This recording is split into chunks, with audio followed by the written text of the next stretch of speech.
Très très bien. Un peu fatigué parce que là on arrive dans la phase du cutting la plus intense, donc c'est pas la meilleure forme, mais bon, en pleine forme quand même. Prêt à combattre quoi. Excellente, on a été en Bulgarie, on a fait un très bon camp. En plus de ça, on s'est aussi entraîné en Île-de-France, pareil, c'était excellent. Très bien encadré par Daniel Voirin, meilleur coach de France, donc bon, rien à ajouter. Alors Daniel, on s'est rencontrés, moi j'étais dans le Nord à la base, je cherchais une salle en Île-de-France, parce que dans le Nord il n'y a pas énormément de salles de MMA. J'avais cherché un peu les salles les plus intéressantes, avec les coachs les plus intéressants. Je suis tombé sur la salle du Venom Training Camp, avec Daniel Voirin, comme tant que coach. J'ai vu son CV, j'ai vu que c'était la crème de la crème, quoi. Donc je me suis dit, ok, ça peut que être bon, et j'y suis allé, et voilà, aujourd'hui j'y suis encore. C'est super intense, ça je dis toujours, tu arrives à l'entraînement, tu as le sourire, pour l'entraînement tu plus le sourire parce que bon c'est sérieux, et tu repars de l'entraînement, tu as le sourire. Daniel il arrive à créer une très bonne ambiance, tu arrives à être concentré pendant ton entraînement et en même temps être relâché après et avant, tu sens que c'est ferme, c'est discipliné, mais c'est pas non plus genre sectaire où c'est fais ça, fais ça, fais ça. Tu vois, c'est parfait, c'est l'équilibre parfait chez Daniel. À mon début de carrière, il a vraiment été imparfait, hein. J'ai quelques défaites, j'ai 2 défaites maintenant. Ouais, ça fait 2 défaites pour 3 victoires. Donc ça fait quand même beaucoup de défaites. Mais c'est des défaites qui étaient nécessaires parce qu'il faut que tu as besoin d'un apprentissage. Et le meilleur moyen pour apprendre, c'est se rendre compte de ses fautes. Et pour se rendre compte de ses fautes, il faut perdre. Parce que quand on gagne, on ne se rend pas forcément compte de où on a merdé, vu que tout a fonctionné dans le combat. Ou en tout cas, même si ça n'a pas fonctionné parfaitement, les conséquences sont positives.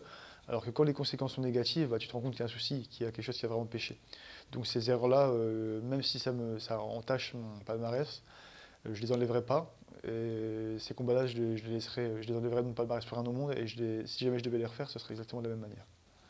Un petit peu, on a regardé le profil quand même pour pas pas être dans l'inconnu total le jour du combat. Un mec physique, qui tape dur, assez râblé, assez épais, une armoire polonaise en fait. Le mec est énorme.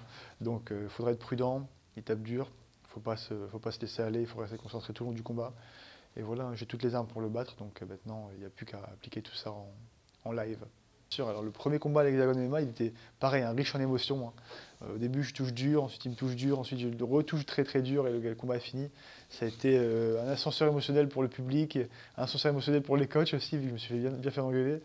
Donc franchement, c'était un très beau combat. Pareil, imparfait, mais avec quand même, on a vu qu'il y avait de la progression quand même sur certains aspects.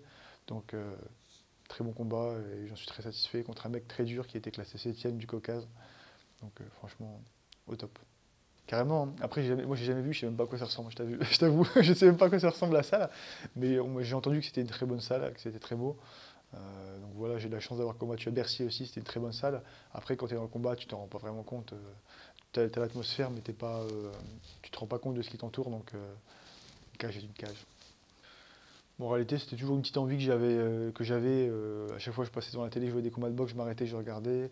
Toujours un petit envie, un petit désir, entre guillemets, pour la violence. Et je me suis dit, bon, bah, pourquoi pas essayer. Ensuite, je suis tombé sur une vidéo plus violente que les autres qui m'a motivé. Et C'était quoi la vidéo? ça, je dis toujours, une compilation des KO de Melvin Manoff, tu vois. Ouais, c'était un monstre, il tuait tout le monde. Et du coup, ça m'a donné envie d'en faire. Je me suis inscrit en MMA et puis voilà, très vite, j'ai été sur le circuit amateur où j'ai fait une performance correcte, quoi. Non, c'est de faire du sport. Après, en fait, ce qui est bien, c'est que tu vois, par exemple, les échecs, tout ça, c'est bien, c'est des sports aussi, on peut dire c'est des sports aussi, où tu dois réfléchir, et les conséquences, si tu perds, bah, c'est juste que tu perds, t'es dégoûté. En MMA, c'est vraiment des échecs où tu dois être ultra technique, ultra intelligent, ultra réfléchi, et les conséquences, si tu perds, en fait, elles sont immédiates, vu que tu te fais tambouriner la tête, tu vois. Donc, c'est un sport qui est ultra riche en adrénaline, où tu dois être intelligent, où tu dois être discipliné, où tu dois t'entraîner tous les jours.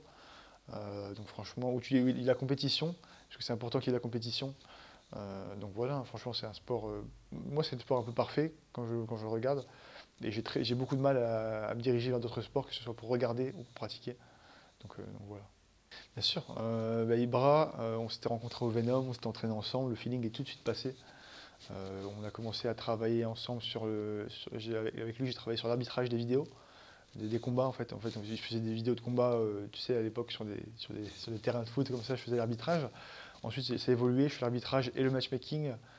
J'aide à l'organisation aussi. Et au fur et à mesure, j'ai commencé à prendre un peu plus de place dans l'organisation.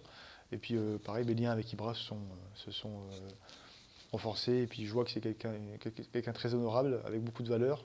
Donc voilà, ça me rend qu'encore plus fier de faire partie de la famille YFC, quoi.